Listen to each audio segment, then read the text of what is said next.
10 days ago, I flew to Japan with my family, and a few days before we left, I told my kids, I think I'm gonna give up social media for this trip. And I wanted to make a video about what the last 10 days have been like without social media, because I feel like we're all addicted to social media. And I think one of the sad parts about it is we don't even know.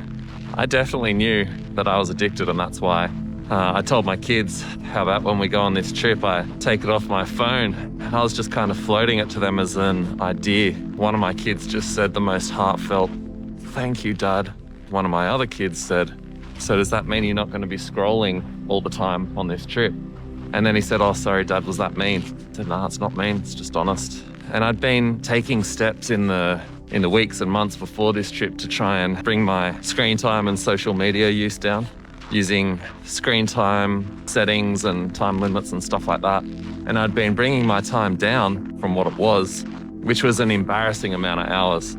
So embarrassing, I don't even think I want to say it on the internet, but many hours. It's -18 and my eyes aren't coping. Here's what 10 days without any social media has been like for someone who was spending hours and hours and hours on social media every day.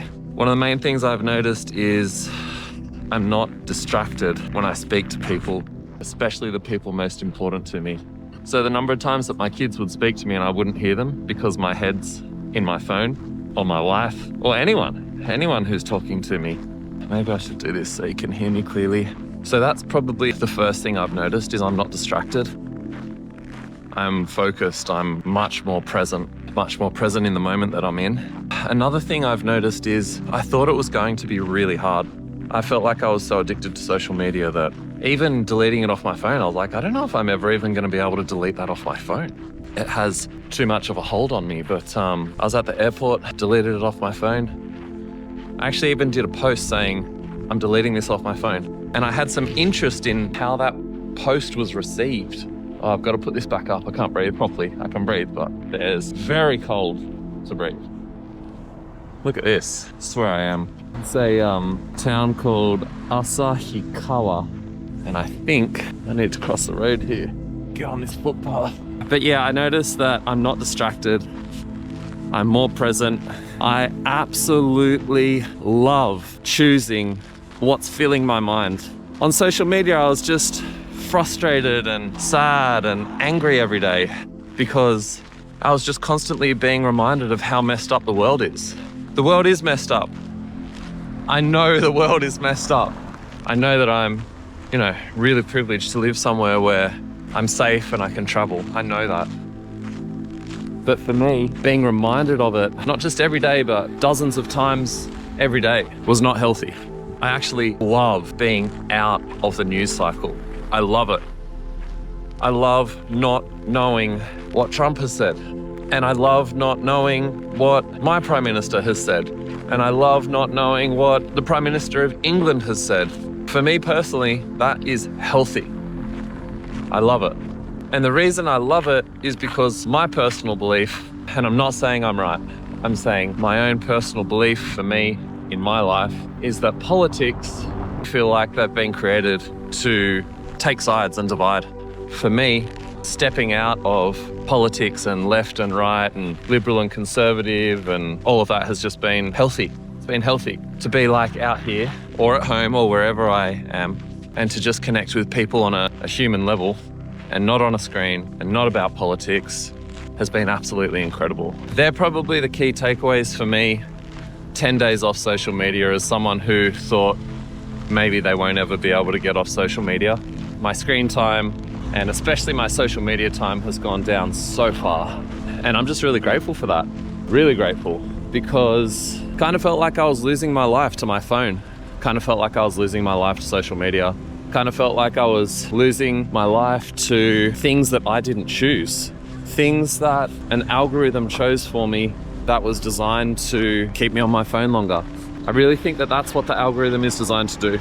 I think that there's something that people understand about human psychology that is being massively manipulated to keep us on our phones longer and to divide us more. I feel like the divide between all of us as humans is getting bigger because we're all in our own worlds on our phone. not to sound cliche or anything, but if you just get off your phone and be like present in your own life and not be spewed information to, you might be happier. I've been happier. I felt healthier. That's the word I keep coming back to. I feel healthier. Not being on my phone all the time. Not missing what my family is saying to me because my head's in my phone. To finish this up, it wasn't as hard as I thought. I haven't missed it. That's the other thing. I don't miss it. I don't miss this thing that took up so much of my time. Just want to take a photo of this tree, like this tree. Yeah, that surprised me a lot. I said I wouldn't say how long, but there were days where I would spend 4 to 6 hours of my day on social media. And I was just like, how can I go from 4 to 6 hours and then not struggle, not miss it? Yeah, I don't miss it. I don't wish I had it. I don't wish I had it. I don't need to see what someone who is in the top 1% of beauty is trying on today. Don't need to see what the top 1% of wealth in the world is buying today or using today, or I don't need to see what new product is going to make me feel bad enough about myself that I feel like I need to buy it and probably won't buy it because it's expensive, but will just feel like I need to buy it. Anyway, that's about all I've got to say about it. If this makes its way onto YouTube and you want to connect, I don't know, if you want to connect in some way, then feel free to let me know what you think about this, or if you've been through something similar. I'd be happy to not use social media ever again, even contemplating the YouTube thing, because obviously it plays a role, but I think the short form stuff feels a lot more concerning and damaging to me than the long form stuff. So that's my video on giving up social media 10 days ago, and I don't know if I'll go back. I don't know if I'll go back to Instagram or Facebook or TikTok. Sometimes I was mildly entertained. Sometimes I saw good and beautiful things that were happening in the world. But if I talk about if it was net positive, neutral or net negative, my time on those platforms was enormously net negative.